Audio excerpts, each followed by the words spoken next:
পায়খানা কষা বা শক্ত হওয়াকে কোষ্ঠকাঠিন্য বলা হয়। এটি একটি পরিচিত স্বাস্থ্য সমস্যা। পেট পরিষ্কার হচ্ছে না, পায়খানায় গেলে কষ্ট হয়, টয়লেটে দীর্ঘ সময় বসে থাকতে হয়, কোষ্ঠকাঠিন্যে ভুগছেন, সমাধান কি? আমি এই ভিডিওতে কোষ্ঠকাঠিন্যের সহজ 5টি কারণ ও সমাধান তুলে ধরব। প্রত্যেকটা কারণ খুব সহজভাবে বুঝিয়ে বলবো, যাতে সহজেই বুঝতে পারেন এবং সমাধান মেনে চলতে সুবিধা হয়। 1. খাদ্যের যথেষ্ট পরিমাণ ফাইবার বা আঁশ না থাকা। ফাইবার বা আঁশ এক ধরনের শর্করা, যা পেট পরিষ্কার করতে গুরুত্বপূর্ণ ভূমিকা পালন করে।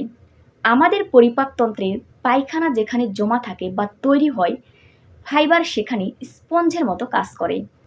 পানি শোষণ ও ধারণ করার মাধ্যমে ফাইবার পায়খানায় পানি ধরে রাখে, ফলে পায়খানা নরম ও ভারী হয়, যা আমাদের শরীর থেকে সহজেই বের হয়ে আসতে সাহায্য করে।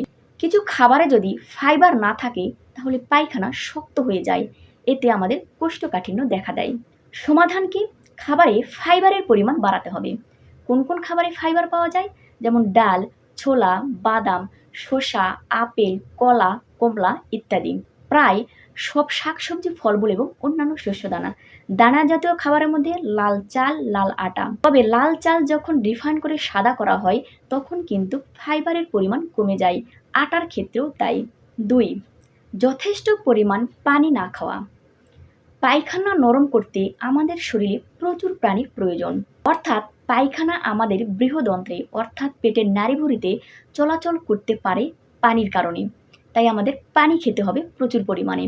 যদি পানি আমরা অল্প পরিমাণে খাই, তাহলে কিন্তু আমাদের পেটের মধ্যে পায়খানা নড়াচড়া করতে পারে না, এতে করে কোষ্ঠকাঠিন্য দেখা দেয়। সমাধান কি? দিনে অন্তত 2 লিটার পানি পান করতে হবে। শরীর সেই পানি ব্যবহার করে পায়খানা নরম করবে, যাতে কোষ্ঠকাঠিন্য দূর হবে। তাই আপনি সাথে রাখতে পারেন 1 লিটার পানির বোতল, তাহলে বুঝতে পারবেন আপনি দিনে কতটুকু পরিমাণ পানি খাচ্ছেন। 3. দীর্ঘ সময় ধরে শুয়ে বসে থাকা। আমরা যদি দীর্ঘ সময় ধরে শুয়ে বসে থাকি, হাঁটা চলা না করি, শারীরিক কোনো পরিশ্রম না করি, অনেকক্ষণ ধরে বসে থাকি, ব্যায়াম না করি, তাহলে কোষ্ঠকাঠিন্যের মতো সমস্যা দেখা দিতে পারে। শরীর চর্চা করলে আমাদের বৃহদন্ত্রে অর্থাৎ পেটের নাড়িভুঁড়ি চলাচল করতে পারে, এতে করে কোষ্ঠকাঠিন্য নিরাময় হয় এবং স্বাভাবিক পায়খানা হয়ে শরীর থেকে বেরিয়ে আসে। কি করতে পারেন? প্রতিদিন কিছু সময় হাঁটা চলাফেরা করতে পারেন। বসে না থেকে কিছু করাও কিন্তু স্নেহ, তাই শারীরিক পরিশ্রম করবেন।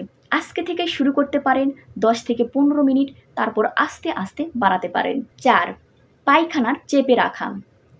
পায়খানার চাপ হলে টয়লেটে না গিয়ে পায়খানা চেপে রাখা, এতে কিন্তু কোষ্ঠকাঠিন্য বাড়ে। পায়খানা না করে আটকে রাখলে দিন দিন শরীর পানি শুষে নেয়, আর এতে করে কোষ্ঠকাঠিন্য শুরু হয় এবং পায়খানা খুবই শক্ত হয়ে যায়, যা শরীর থেকে বের করা খুবই কষ্টদায়ক হয়।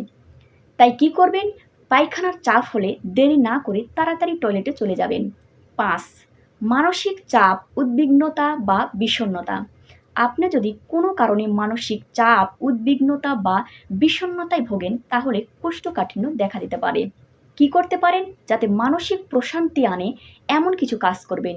প্রয়োজন হলে আপনজনের সাথে ঘোরাঘুরি করবেন, কথাবার্তা করবেন, মনের প্রশান্তি নিয়ে আসবেন। এছাড়াও আপনি যদি মানসিক উদ্বিগ্নতায়, বিষণ্ণতায় ভোগেন, তাহলে মানসিক চিকিৎসা নেবেন। কিছু নির্দিষ্ট ঔষধের পার্শ্ব প্রতিক্রিয়ার কারণে কিন্তু কোষ্ঠকাঠিন্য দেখা দেয়, যেমন ট্রামাডল, ব্যথার ওষুধ, আয়রন, ক্যালসিয়াম সাপ্লিমেন্ট ইত্যাদি। এসব ঔষধের পার্শ্ব প্রতিক্রিয়া কিন্তু কোষ্ঠকাঠিন্য দেখা দেয়। এছাড়াও প্রতিদিন 5টির বেশি ওষুধ খেলেও কিন্তু কোষ্ঠকাঠিন্য হতে পারে, তাই অবশ্যই আপনি ভালো চিকিৎসা নেবেন। এছাড়াও কোষ্ঠকাঠিন্যের সমস্যা জটিল আকার ধারণ করলে অবশ্যই আপনি চিকিৎসকের পরামর্শ নেবেন। ধন্যবাদ সকলকে, দেখা হচ্ছে পরবর্তী ভিডিওতে।